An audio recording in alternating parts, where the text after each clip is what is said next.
Hello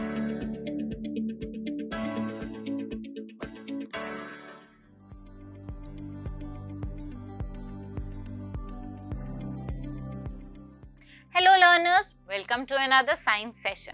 इस session में हम बात करने वाले हैं हेल्थ एंड डिजीजेस की, एंड आज हम समझेंगे कि हेल्थ एक्चुअली होता क्या है। तो चलिए स्टार्ट करते हैं। Has it ever happened with you कि किसी दिन जब आप सुबह उठते हो you feel very healthy and energetic, and then कुछ दिन ऐसे होते हैं जब आप सुबह उठते हो and you are feeling very tired and lethargic. ऐसा क्यों होता है कि कुछ दिन तो आप बहुत हेल्दी फील करते हो एंड कई दिन ऐसे होते हैं when you are feeling not so healthy? इसे समझने के लिए हमें सबसे पहले समझना होगा कि हेल्थ क्या होता है। तो चलिए देखते हैं। Health is not just the absence of disease. हम सिर्फ ये नहीं कह सकते हैं कि मुझे कोई बीमारी नहीं है तो मैं हेल्दी हूँ। हेल्थ का एक्चुअल मीनिंग क्या है? It is a state of complete physical, mental and social wellbeing. हमें physically, mentally and socially fit होना जरूरी है हेल्दी रहने के लिए। तो क्या हम कह सकते हैं कि हेल्थ की 3 डायमेंशंस होती हैं, which is physical health, social health and mental health? और अगर हम ये तीनों डायमेंशंस में हेल्दी हैं तभी हम कह सकते हैं कि हम कंप्लीटली हेल्दी हैं। In fact world health organization WHO ने भी हेल्थ को कुछ इसी तरीके से डिफाइन किया है। According to WHO, health is a state of complete physical, mental and social well-being and not just the absence of any disease or infirmity। तो WHO कहता है कि हेल्थ का मतलब है आप physically, mentally and socially fit हैं, सिर्फ कोई बीमारी ना होना हेल्दी होना नहीं है। तो now let's understand the 3 dimensions of health. मैंने अभी आपको बताया कि हेल्थ की तीनों डायमेंशंस होती हैं, physical health, mental health and social health. तो चलिए डिटेल में इनको एक एक करके समझते हैं। सबसे पहले हम बात करेंगे फिजिकल हेल्थ की। तो फिजिकल हेल्थ क्या होता है? Physical health means taking care of your body. आप अपनी बॉडी का कैसे ध्यान रखते हैं वो आपकी फिजिकल हेल्थ को डिटरमाइन करता है। It includes that how well your body functions. आपकी body day to day functions कैसे परफॉर्म कर पाती है। तो हम फिजिकली हेल्दी, फिजिकली फिट कैसे रह सकते हैं? by taking proper nutrition, nutritious food खा के, बैलेंस मील्स लेके, by regular exercise, adequate sleep। हमें ये लगता है कि अरे मैं तो बहुत कम नींद में भी ना पूरा दिन निकाल लेती हूँ या निकाल लेता हूँ तो मैं बहुत हेल्दी हूँ, बहुत स्ट्रांग हूँ, बट ऐसा नहीं है। 7 से 8 घंटे की नींद हम सबको चाहिए। And also bye avoiding any harmful habits, जैसे बहुत ज्यादा जंक फूड खाना या रात को टाइम से नहीं सोना, ये सारी जो हैबिट्स होती हैं ये हमें फिजिकली हेल्दी रहने से रोकती है। So this was all about physical health. तो चलिए नेक्स्ट डायमेंशन समझते हैं हेल्थ की, विच इज मेंटल हेल्थ। अगर हम मेंटल हेल्थ की बात करें तो फिजिकल हेल्थ में हमने कहा था it is taking care of your body, but mental health is taking care of your mind.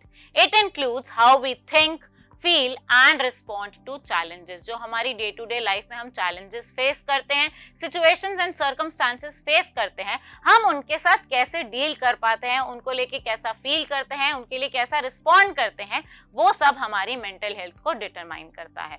अब हम मेंटली हेल्दी कैसे रह सकते हैं?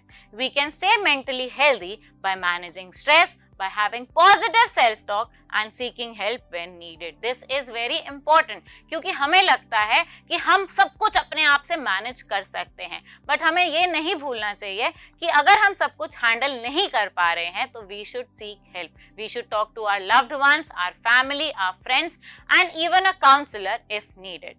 So this is how you can stay healthy mentally. अब हम तीसरी डायमेंशन की बात करते हैं, which is social health.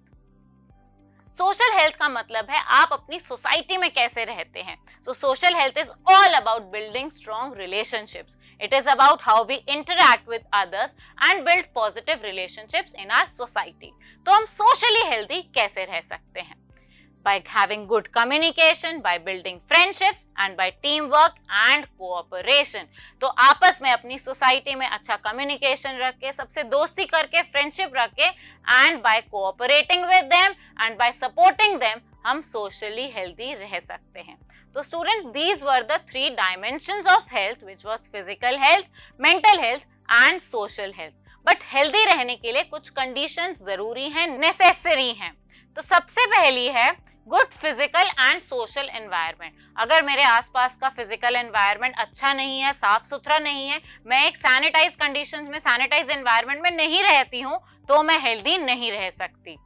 Next is social equality and harmony. हमें सबके साथ मिलजुल के रहना चाहिए, हार्मनी में रहना चाहिए एंड सबको इक्वली ट्रीट करना चाहिए, तभी सब हेल्दी रह सकते हैं। And the last is good economic conditions. अगर मेरी फाइनेंशियल कंडीशंस, मेरी इकोनॉमिक कंडीशंस अच्छी नहीं है तो मैं हेल्दी खाना, न्यूट्रिशियस फूड अफोर्ड नहीं कर सकती हूँ, जिसकी वजह से मैं हेल्दी नहीं रह सकती हूँ। तो नाउ लेट्स अंडरस्टैंड कि हेल्दी रहने के क्या क्या बेनिफिट्स होते हैं। More energy and productivity. आप बहुत ज्यादा एनर्जेटिक फील करते हैं एंड प्रोडक्टिव फील करते हैं। आपकी इम्यूनिटी स्ट्रांग हो जाती है, आपकी मेंटल वेलबींग बहुत अच्छी रहती है, आप मेंटली अच्छा फील करते हैं, हेल्दी फील करते हैं। एंड ऑल्सो आपकी physical strength and fitness better हो जाती है, आप फिजिकली स्ट्रांग महसूस करते हैं, फिट महसूस करते हैं। So students, we have understood today that what actually being healthy is. तो हमें ये ध्यान रखना है कि हम अपनी डे टू डे लाइफ में वही एक्शंस, वही हैबिट्स फॉलो करें जो हमें हेल्दी रखती हैं, एंड ऐसी हैबिट्स जो हमें अनहेल्दी रख सकती है, हमें उन्हें फॉलो नहीं करना चाहिए। So now it's time for your task. आपको सबसे पहले एक सेल्फ असेसमेंट करना है कि आपकी डेली हैबिट्स क्या हैं, वो हेल्दी हैं या अनहेल्दी हैं। Then you have to analyse the data and you have to create an action plan for yourself. तो आज के सेशन में इतना ही। हम मिलेंगे हेल्थ एंड डिजीजेस के एक और सेशन के साथ। Till then keep learning. Thank you.